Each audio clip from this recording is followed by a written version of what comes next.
Hey guys, welcome to linguamarina. Today we're in San Francisco and today we're going to learn vocabulary associated with life in a big city. So if you're interested, please watch this video up to the very end.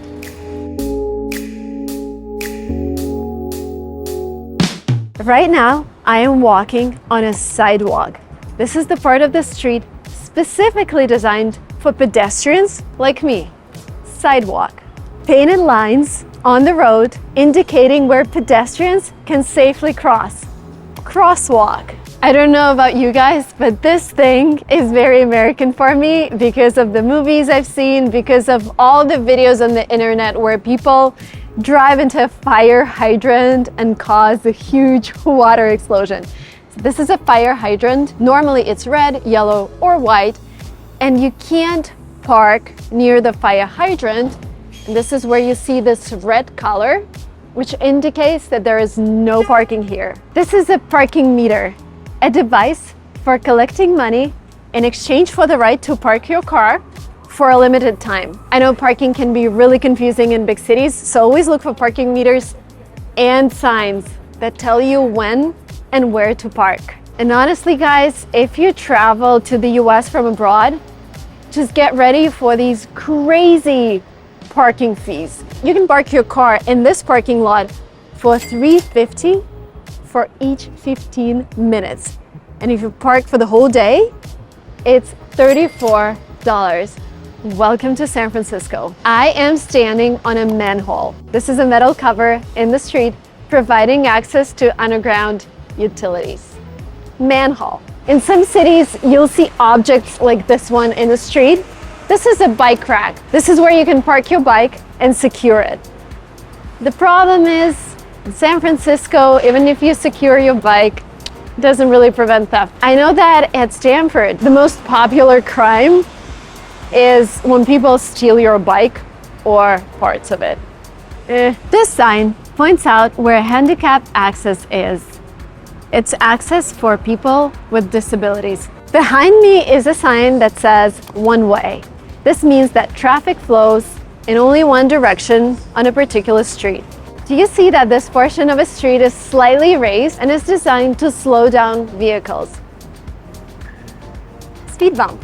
By the way, guys, if you're watching my videos for the first time, my name is Marina Mogilko. I moved to the US in 2016. I'm a language learner myself, but also co-founder of a language learning company called LinguaTrip.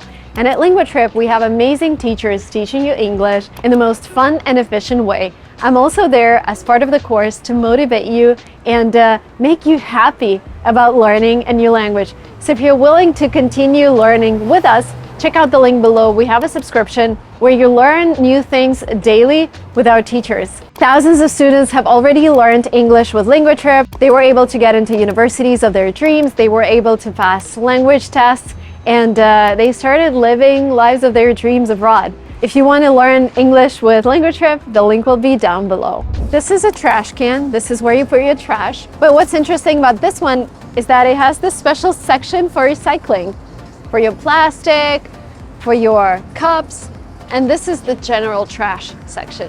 Trash can. This is a bench where you can sit. Normally you can find benches close to bus stops, and we have one right here. Somebody forgot their shirt. And this is a typical bus stop in San Francisco. No digital signs, nothing, but some stops do have them. Yeah, just your bus stop. And as you know, the US is not the best place in terms of public transportation. London is better. SF is like, it's kind of getting there. We have buses, we have trams, but a lot of people would just use Uber or rent a car.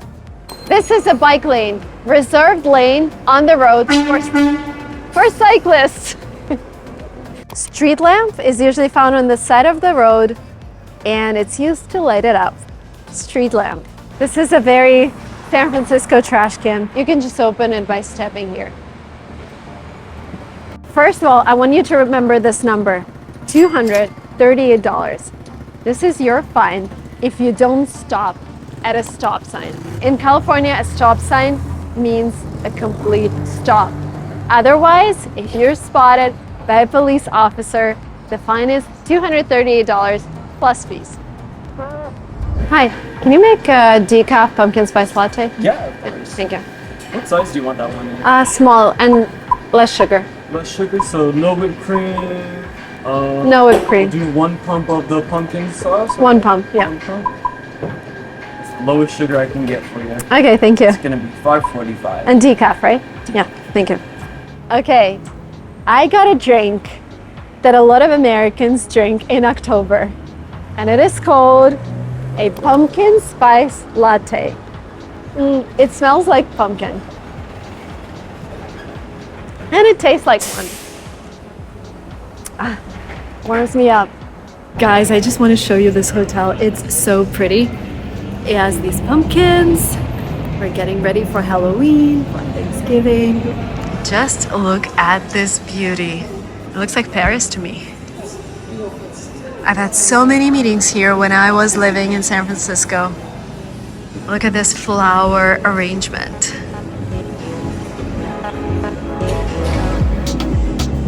And it smells like heaven. Many street crossings have pedestrian signals that show a walking person in white and a raised hand in orange. The walking person appears when it is legal to start crossing. When the raised hand appears, you may not start across the street. The flashing signal means you should not begin to cross because you may not have enough time to make it to the other side before vehicles start moving across your path. If the flashing starts after you have already started to cross, you may finish crossing the street. Behind me is a small outdoor flower shop, and I'm going to tell you a story. In 2017, I got married in San Francisco. My husband and I just immigrated to the US. We didn't have a lot of money to spend on our wedding. We didn't have our parents here, so we decided to have a small wedding. So 2 hours before the ceremony, I was walking right here because I just got my hair done and I got my makeup done. And I was thinking, as a bride, do I need flowers? I was like, okay, let me just get some flowers from this stand. And there is like a tradition here. For a bride, you need something old, something new, something borrowed, something blue. So in my case, something blue were the flowers that I got from this flower cart. The object right behind me is actually an abandoned newsstand. This is what it used to look like. They used to sell newspapers and magazines here. Now it's unfortunately abandoned, but it still looks good. And there are actually billboards on it. This is called a billboard, and you see lots of billboards in a big city. This sign behind me says Detour, which means temporary routing due to road work. So this is actually a restaurant, but this outdoor seating looks like a typical San Francisco cable car. If you're here, try it. It's great. Cable car. Thank you guys so much for watching this video up to the very end. I hope it was educational, but also entertaining. I want you to think about English as a lifestyle, English as an instrument to live a better life, to meet new people, to explore new places. Thank you so much. Please subscribe to linguamarina. And if you have friends who are learning English, please let them know that this channel exists. Goodbye and see you soon.